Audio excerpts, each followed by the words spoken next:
Hello friends, నేను మీ Errabelli Rajinikanth, political analyst. Janapaksham talk షోకి స్వాగతం.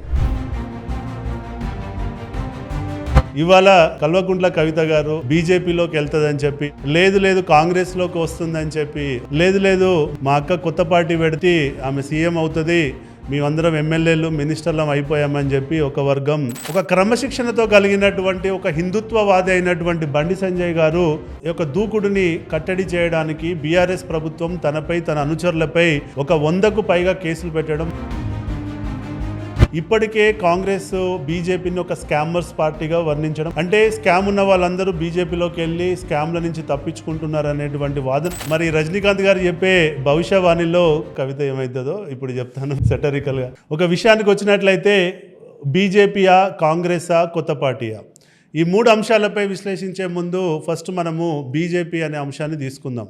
కల్వకుంట్ల కవిత గారికి బీజేపీ పార్టీలో జాయిన్ అవుతానంటే బీజేపీ పార్టీ ఒప్పుకుంటుందా అనే అంశంపై కనుక మనం విశ్లేషించినట్లయితే బీజేపీ పార్టీకి కవిత గారి అవసరం లేదు అన్నది వాస్తవం. కవిత గారికి ఇప్పుడున్న పరిస్థితుల్లో లిక్కర్ స్కామ్ నుంచి బయటికి రావాలన్నా, తన రాజకీయ భవిష్యత్తును కాపాడుకోవాలన్నా తను బీజేపీలో ఉండడం ఎంతైనా అవసరం. కానీ బీజేపీ పార్టీకి కవిత గారు అవసరం లేదన్నది వాస్తవం. ఎందుకు అని మీరు అడగవచ్చు. ఎందుకు అని అంటే, ఫస్ట్ అంశం మనం చూసినట్లయితే తను ఈ మధ్యలోనే లిక్కర్ స్కామ్లో జైలుకి వెళ్ళి రావడం మనం చూసాం. తను ఒక ముద్దాయిగా ఉన్నటువంటి స్కామ్లో ఆల్రెడీ వాళ్ళు ఆ లిక్కర్ స్కామ్ని ప్రూవ్ చేసి అరవింద్ కేజ్రీవాల్ యొక్క రాజకీయ భవిష్యత్తుకి సమాధి కట్టాలని చెప్పి చూస్తున్న బీజేపీకి ఇప్పుడు కవిత గారిని కనుక పార్టీలో తీసుకున్నట్లయితే ఈ లిక్కర్ స్కామ్కి ఒక పెద్ద ఎండ్ కార్డ్ పడేటువంటి అవసరం ఉంది. కాబట్టి కవిత గారిని బీజేపీలోకి తీసుకొని ఈ లిక్కర్ స్కామ్కి పెద్ద ఎండ్ కార్డ్ వేస్తారని చెప్పి నేను అనుకోవట్లేదు. తను ముద్దాయిగా ఉంది కాబట్టి తను చెప్పేటువంటి వాంగ్మూలంపై అరవింద్ కేజ్రీవాల్ని తనని స్క్రోప్ చేసే పరిస్థితే ఉంటుంది. కానీ పార్టీలోకి తీసుకొని వెల్కమ్ చెప్పి తనని కేసు నుంచి బయటపడే పరిస్థితి ఉంటుందని అనుకోవట్లేదు. ఇది ప్రధానమైన అంశం. ఇక రెండో అంశంలో కనుక చూసినట్లయితే బండి సంజయ్ గారు. ఎందుకంటే బండి సంజయ్ గారు యొక్క దూకుడుని కట్టడి చేయడానికి బీఆర్ఎస్ ప్రభుత్వం తనపై తన అనుచరులపై ఒక 100కు పైగా కేసులు పెట్టడం మనం చూసాం. అట్లాంటి పరిస్థితుల్లో రేపు అదే కుటుంబం నుంచి కవిత గారు బీజేపీలోకి వచ్చి తన పక్కకు కూర్చుంటానంటే ఫస్ట్ ఆ పార్టీని వదిలిపెట్టి పోయేటువంటి వ్యక్తి ఎవరైనా ఉన్నారంటే అది బండి సంజయ్ గారు. కాబట్టి ఒక క్రమశిక్షణతో కలిగినటువంటి ఒక హిందుత్వవాది అయినటువంటి బండి సంజయ్ గారు తనను పార్టీలోకి ఆహ్వానిస్తాడని చెప్పి నేను అనుకోవట్లేదు.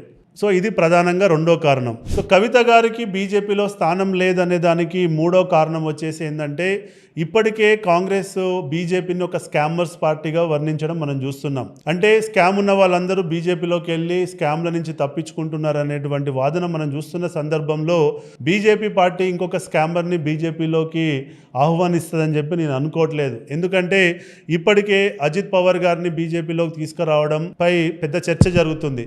అంతేకాకుండా హిమంత్ బిశ్వ శర్మ గారిని తీసుకొచ్చి తనని అస్సాంకి సీఎంగా చేయడం కూడా మనం చూసాం. తనపై ఆల్రెడీ ఒక స్కామ్ నడుస్తున్న సందర్భంలో తనను పార్టీలోకి ఆహ్వానించడమే కాకుండా తనకు సీఎం పదవిని కూడా ఇవ్వడం మనం చూసాం.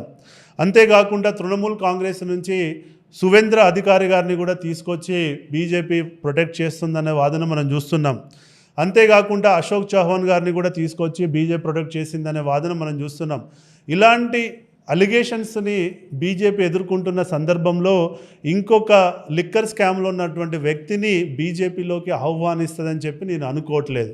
సో ఇది ప్రధానంగా మూడో కారణం. ఇక కవిత గారికి బీజేపీలో స్థానం లేదనడానికి 4వ ప్రధానమైన కారణం ఏంటంటే, బీజేపీ యొక్క రాబోయే ఎలక్షన్లో ఉండబోయే నరేటివ్ ఏంటంటే, తెలంగాణ తెచ్చాడు అని చెప్పి మీరు 10 సంవత్సరాలు కేసీఆర్ గారికి పట్టం కట్టారు, కానీ తను రాష్ట్రానికి ఎలాంటి అభివృద్ధి చేయలేదు, ఉన్న వనరులన్నీ వాడుకొని తనే దోచుకున్నాడు, తనే కరప్షన్ పెంచుకున్నాడు, ఆస్తులు పెంచుకున్నాడు అనేటువంటి వాదనతోటి రేపు బీజేపీ ప్రజల్లోకి వెళ్ళాల్సినటువంటి పరిస్థితి ఉంటుంది.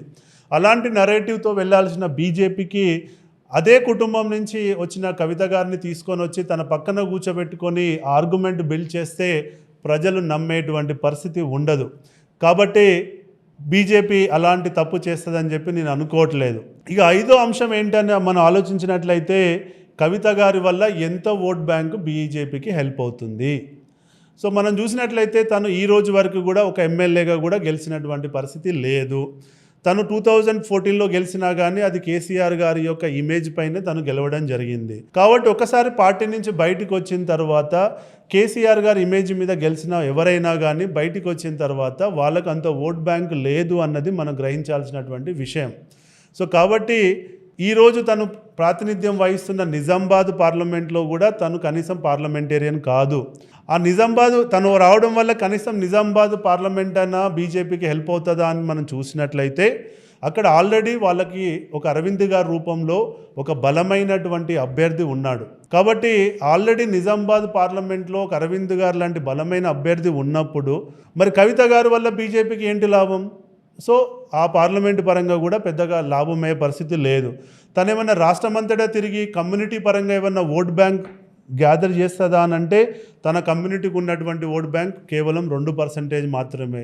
అంటే అటు కుల ప్రాతిపద్యంలో కూడా ఎలాంటి ఓట్ బ్యాంక్ యాడ్ చేసేటువంటి పరిస్థితి లేదు.